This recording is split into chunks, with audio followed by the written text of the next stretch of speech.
While there has been much debate over Iran's frozen assets, Richard Goldberg of the Foundation for Defense of Democracies tells CBN News this latest move got little media attention. Big news recently about a $10 billion sanctions waiver. Can you describe what the sanctions waiver is? Congress passed a series of sanctions laws to put pressure on the Islamic Republic of Iran. One of those laws, passed in 2012, basically said you can't do any business with the energy sector of Iran, period.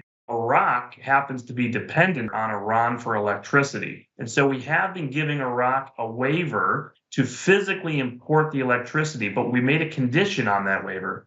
You can't let Iran get the money. Goldberg then explained what's in the fine print. What President Biden has done is change that deal with the Iraqis. And so when he issues these waivers now, he says to the Iraqis, you can now move the money to Iranian bank accounts outside of Iran, in this case in Oman, and let Iran process transactions. So we're giving them $10 billion effectively of budget support in a major change of policy. What are your thoughts about the claim by the Biden administration that $10 billion won't be accessible to the Iranian regime? They're saying the money doesn't go into Iran. They're not saying Iran can't access the money outside of Iran. The Biden administration gave assurances that the use of the funds is restricted. These funds, as I said, can only be used for humanitarian and other non-sanctionable purposes. In response to a September 2023 waiver, Iranian President Ibrahim Raisi boasted the funds will be used wherever we need it. So the question remains why the Biden administration would continue issuing the waiver. The purpose of the funds, where the funds sit, these are all distractions from the core truth. It's a financial bailout. Now they get a new $10 billion pot to subsidize all their imports, freeing up a different $10 billion for what? Terrorism, missiles, nuclear weapons development, and so on. What do you think the Biden administration's motives are for releasing these funds? The White House is desperate for quiet. It's an election year. It's politics. The world is on fire at the moment due to policies of the last 3 years.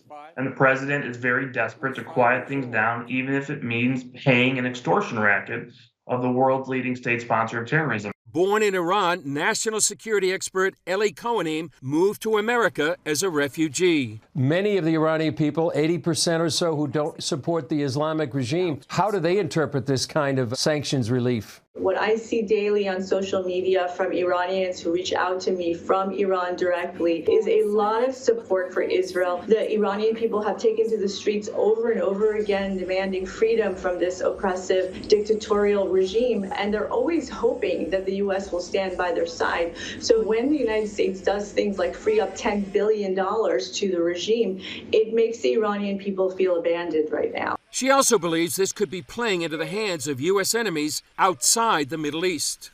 China, Russia, which is in this axis with Iran and North Korea, they're certainly watching the Biden administration. And it's just a terrible signal. We cannot be on the one hand fighting Iran and on the other hand funding them.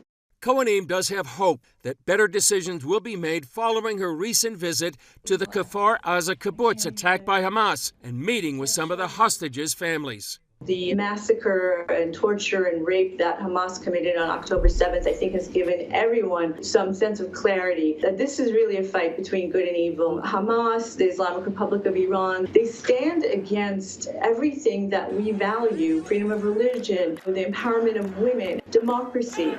We need to fight for our world and the world that our children and grandchildren are going to be inheriting from us.